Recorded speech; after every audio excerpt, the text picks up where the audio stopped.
filling in all the gaps. We're rocking all the sides with small to medium rock. And I went ahead and hooked up the skimmer, just like we did the waterfall filter. And I installed the pump down in the skimmer. Now, this skimmer is only about 20 inches tall, and as you've seen, it was easy to install. But if you need to take the pump out, all you got to do is unscrew the union, lift it out. On top of the pump, we put 2 blue round metallic filter pads. This is going to give you really good mechanical filtration. And lastly, put the basket in place. All the leaves and debris that end up in this pond is going to get sucked over into this basket. To hide the skimmer, you simply put a thin piece of flagstone over the top. Once we get all the big rocks done and the small rocks and fill in all the holes, we want to clean up the edge. And what you can do, and it kind of can be a little different all the way around it, you can literally just lift the liner up, put a rock on the outside, a little bit of drain rock. In other places where you're closer to the area where you're going to be standing, you might put a big flagstone on that edge. But the most important thing is your liner's up higher than the water level of the pond. Now on the front of this water feature, when you approach it, we want to keep a real low profile with the rockery. So your water level will come up pretty close to the top. And to do that, we're going to go ahead and dig a little trench across here, and then we're going to tuck the liner down in it. But yet, this is still higher than the water level, and we're just going to hide it with rock. So we'll do the around here, and maybe a little off to the side. Right directly in front, we're going to put a nice piece of flagstone that you can actually walk and step right on top of. When you look into the pond, it's the deepest part of the pond, the fish will come up, and that's where you're going to feed them.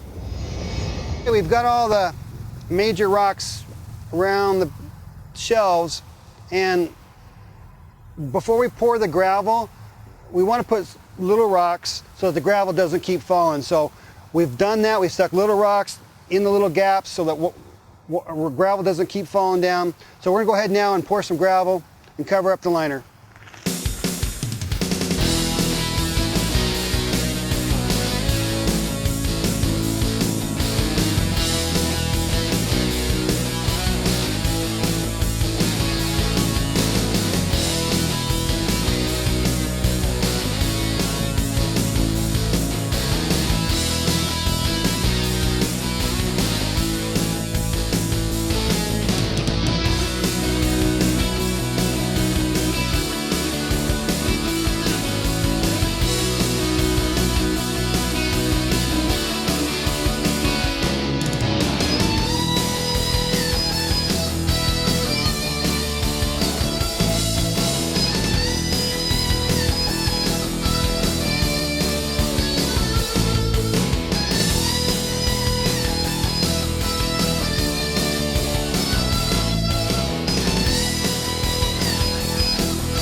We're going to go ahead and show you how to do a geyser clean. The first thing you do is shut the pump off. Then we're going to open the drain valve. It just takes a second. That drain will stop flowing water out of it when the waterfall is empty. Now that the waterfall has run empty, we're going to go ahead and turn the valve around in the valve box. We're going to turn the pump on. We're just going to let it run for 5-10 seconds. We're going to go ahead and turn the pump off. And now you'll see the water will come out the drain line.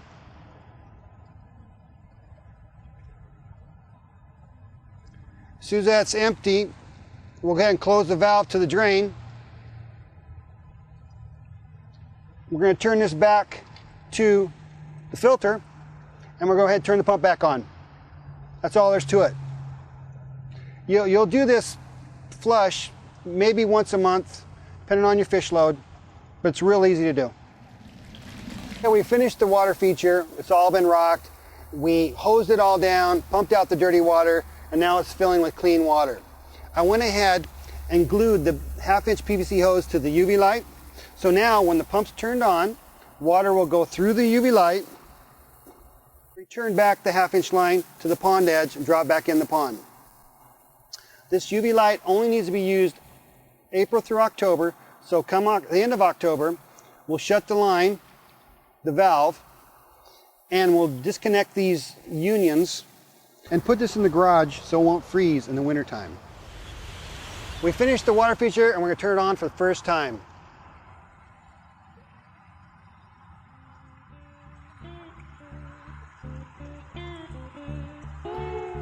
All right, it looks great. If we can help you with your pond project, give us a call at Waterfall Pond Supply. We'll take care of you.